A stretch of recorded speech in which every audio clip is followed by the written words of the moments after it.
Hello everybody and welcome back to NASCAR Thunder 2003. It's been a little bit, as if you watched last video you know I was recovering from being sick. I am now fully better. Luckily, that last video was actually kind of hard to record, so I decided to give myself a break and try to properly rest, but lap number 1 there looking pretty good, P25, and we are not running a very good line. Richmond is always a track that, for some reason, I've struggled with in just about every game. I like Richmond. The action at the track could be better these last couple of years, but I always like this track. I just always suck at driving this track, but P21 for the race, not bad at all.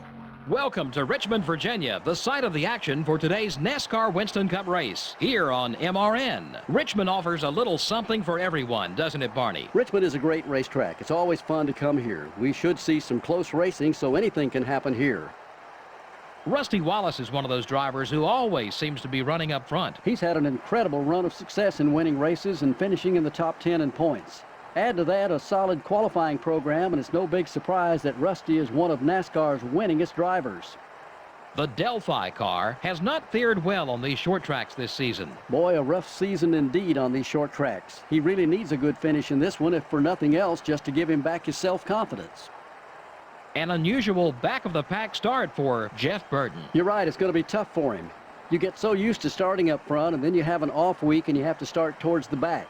Then when race day comes, you feel like you passed 1,000 cars at the end. And worse yet, sometimes you never make it to the front.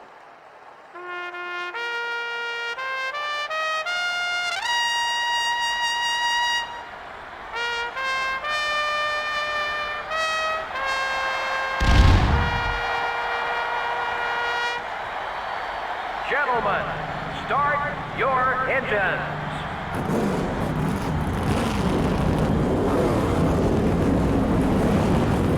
All I'm going to say about that is those fireworks didn't look like they were in a safe place, if that was real life. But how about Jeff Purvis starting up front and Mark Martin, yet another pole this season as we get the green flag and we are underway here at Richmond International Raceway, as it was known back then. Of course, Richmond Raceway now. It is incredible how there just used to be grandstands surrounding this track all the way around. Gonna get underneath Sterling Marlin here. Not able to get through there in the corner though. Continue to slide, or continue to hold position 21, I should say. Bit of a checkup in front of us. It's gonna give us a bit of a run here. Just no speed down the straightaway here. We have really good corner grip though, but it seems like as soon as we get back to the accelerator, all of our speed starts to go away. Not too bad though out of turn 4 that time. Gained a spot, looking to gain a couple more here. Stay alert. Sorry, Marlin. A little bit of contact there. No harm, no foul. Whoa, get a little loose there. Still beside you. Be patient. Oh, so far, so good. We are solidly picking our way up through the field here. Where I'm sitting. How's the car feel? Seems like those upgrades we've made so far really helping us. As, our performance these last couple of races has been a bit better, and this has without a doubt been our best short track performance so far as we get into the back of Matt Kenseth there. No damage showing on the thing though, so we're pretty good there. As we are on pace, about to get to the top 10 here. This is absolutely incredible. Interesting thing to note with the 63 car, I don't know if you can see it, but he has a grayed out back window. You can't see in like you can every other car. It's weird how it's this one car that seems to have this different texture for their windshield. Number 21 is still there. Okay, now we're in the top. Past our 63 brother with a little bit of bumping though. It's weird, we're like tight in the center but then loose off. But we are fast, so I don't really want to mess with it. But now that we're out of that pack, it might be a little bit harder to gain some positions here. I think we can get up toward Burton here, but definitely more spaced out here. We're going to get underneath Ward Burton and easily take P7. 22 car. It's still there. Gain another position with that. that fast. relatively quick race, only 40 laps here at Richmond. Rudd gonna get past Ward. He's following us. Might have to deal with Rudd here in a little bit, but let's see if we can chase down Ryan Newman, because so far we definitely have top 10 pace. It'll be interesting to see what happens with the pit stop. If we do get a caution, caution's been pretty scarce so far this season, with the exception of when we've crashed. There's only been, what, 1 or 2 cautions so far? Both Bristol and Martinsville, we did have crashes, and we were able to benefit a little bit because of the early spins for us that allowed us to pit. Actually, I don't think that happened at Bristol, did it? That was Darlington and Martinsville, but Bristol was still a rough one. I think we stretched it as far as we could there.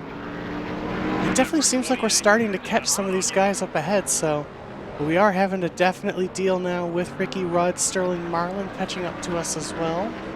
But we have broken away from the rest of the pack here.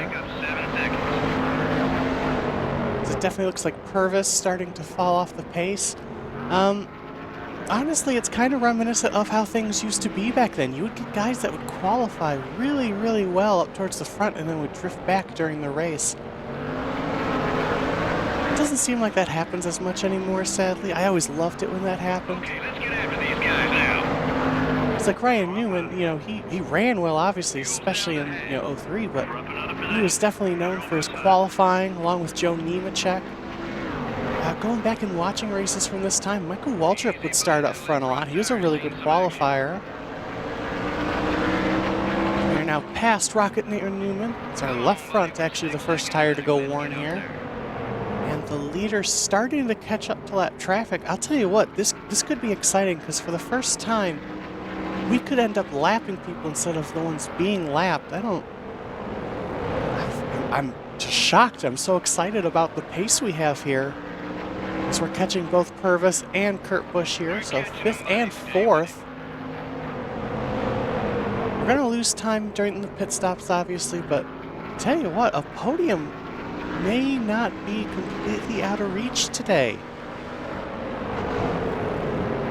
Underneath here, have to use all the momentum we can when we got it, so we have to go to the apron a little bit to get underneath Kurt here. Try to take Purvis here on the inside. We're in the top 5. You're clear. Now Kurt's going to try to follow us through to get past Jeff Purvis, but where we are up to P4. So the next group, the top 3 up ahead.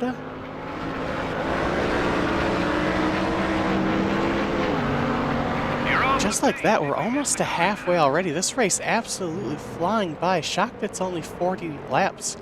You know, considering races like Atlanta and stuff are in the 30s.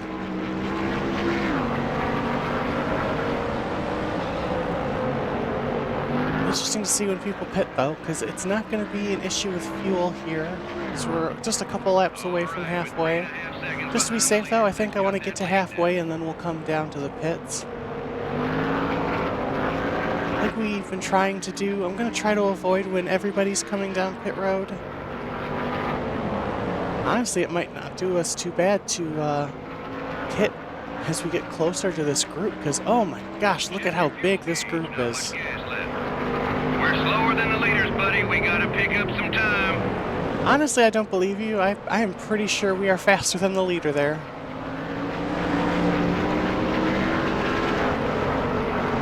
Underneath Skinner here. We are lapping cars. This is exciting, as they're 3 wide for the lead up ahead. Rusty, Mark, and Tony. Tony Stewart going to take the lead here. Or it might be Dale Jr. battling, actually. One of these guys, though, has got to be going a lap down, actually. Number 6. Oh! A couple top 5 cars are on their A way. little bit of contact there. The 6 car. It's still there. And we are P2. The car's gonna come to you. Be patient. Here's Tony Stewart. He comes down to us, a little bit of contact. It seems like pit stops are starting, so we might wait a couple laps, honestly. Again, try to avoid contact on pit road. You're almost I was dry. wondering if Tony was going to come in, but no, but we're going to get underneath him and we are going to lead. This is what, our third race we've led this season, and first time since Talladega, which was just a couple of races ago, but very different circumstances for us leading this race. Smoke comes into the pits. Be another lap here. Pace doesn't seem too awful on these old tires, actually. 25. Up high. Getting our neck beneath Joe Nemechek. He's still there. And we're going to go ahead and come in this time. Coming up quick. We're on our final gallon of gas. There's some leaders coming in. You're clear. Alright, so not going to worry about the little bit of damage we have. I'm going to leave it there because honestly that felt pretty good, so no changes. Let's see how the pit stop treats us, as there's Tony leaving the pits now.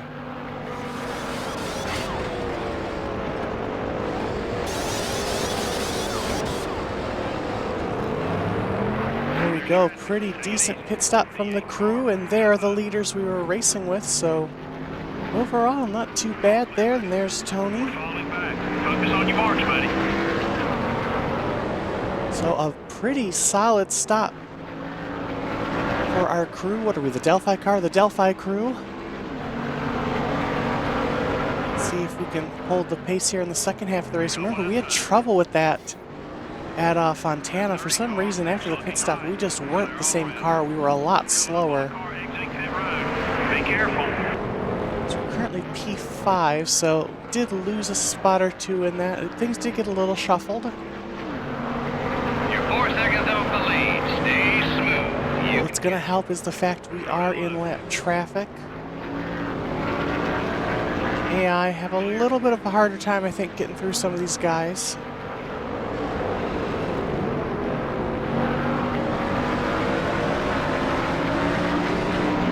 So we're relapping some people like the 63 here. Buddy, we're faster than the leader. Let's get up there. Hold your line. He's still there. Underneath here. You're clear. All right, and let's go try and catch the leaders, shall we? Couple outside. Hello, Tony. 3.5 seconds behind the leader. Goodbye, Tony. Advance, buddy. And there are the leaders, for the most part, in front of us. It looks like the actual leader is ahead of this cluster. So we need to try to work our way through here as quick as possible. So I believe, is it Ricky Rudd that's going to be for position here as well? Let's take a look at the leaderboard. You're gaining on the leader. Yes, so I believe that's Dale Jr. that's going to be... Is it Dale Jr. that went all those laps down? What happened? Or all those laps down, I should say, is a lap down. Still there.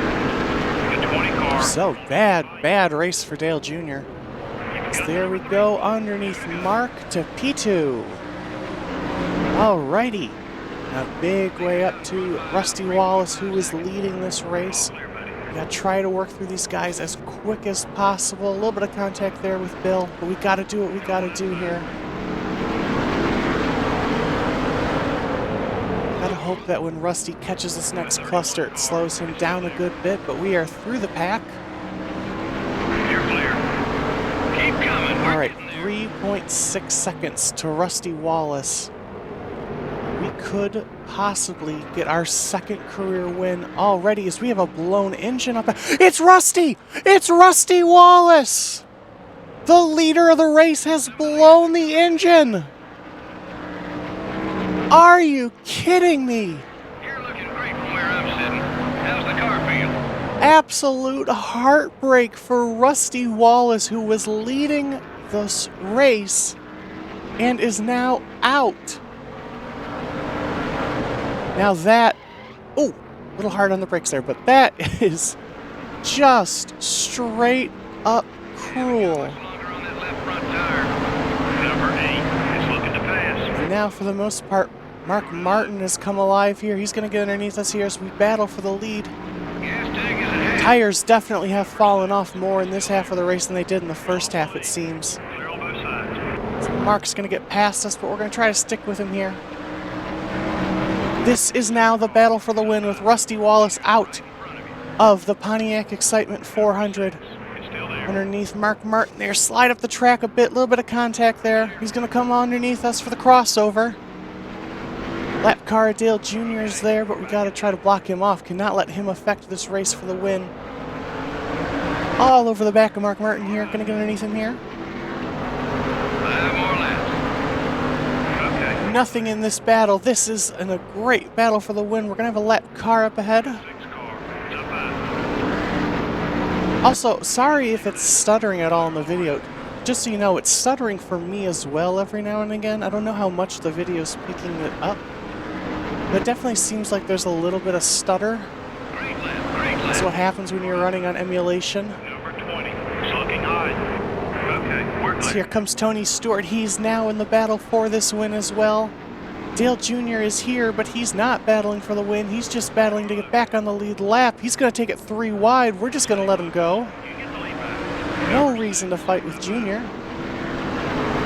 At the stripe, Mark Martin has it. I know you do. And now we've got another lap car up ahead here as it's a 3-car battle for the win. Trying to hold off the bottom. I can let Mark have the top, but I cannot let Tony take the bottom from us. Diving into turn 3. Jeremy Mayfield, we're able to use him a bit as a pick here. All clear, buddy. Even out. 2 laps to go from Richmond.